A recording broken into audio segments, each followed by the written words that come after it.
Hi everyone, so this video is going to be on Scamp maintenance. So when I was on a trip this weekend, I noticed that in this front closet, as I have the front back package, there was a leak running down the wall and it was wetting this entire floor and dripping out the front. So the first thing I did was check the PEX piping and didn't look like anything was off, and I took it home, plugged it into some water, and I saw that flush against here, it was leaking water. So I took the faucet off, reconnected it over a bucket, turned on the water, and I noticed that this part was leaking. It fits in right on top of here. I asked the Scamp Facebook groups for some advice, and someone else said that they've had this part fail. It is called a vacuum beaker. You can buy it on Amazon.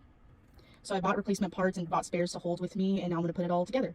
So this is what's causing the leak, but I'm also going to put some plumber's thread, so when I make it flush against the wall, it seals any other gaps for when there is water that flows through here.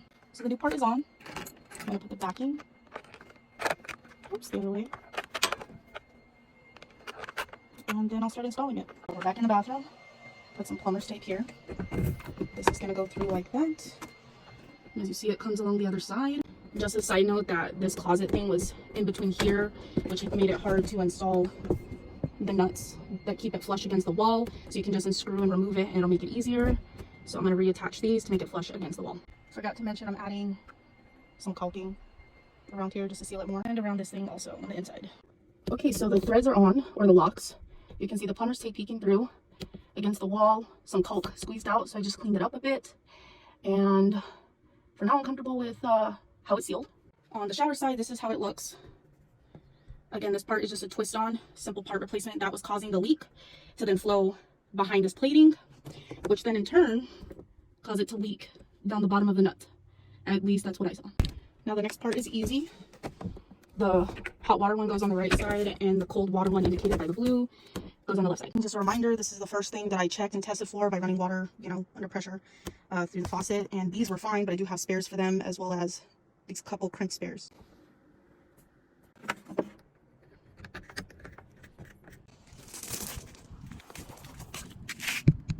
So I realized I should have tested it with the new part in the bucket without installing it first, because the caulk isn't dry, and if it leaks, then I have to take it all apart. But I'm gonna pray and hope that I was right and everything's fine. So we'll see. Here we go. We got water flow. So far so good. Last time it was pretty immediate. We're doing good. I have it on max. Nice. So that was the issue. So conclusion, besides replacing the vacuum beaker, I think a big part of it is using plumber's tape and some caulking, so if that part does fail, it doesn't soak my entire closet and drip out the bottom, which sucks. I also highly recommend getting a little dehumidifier, because it really helps in collecting the water that was stuck in the Scamp.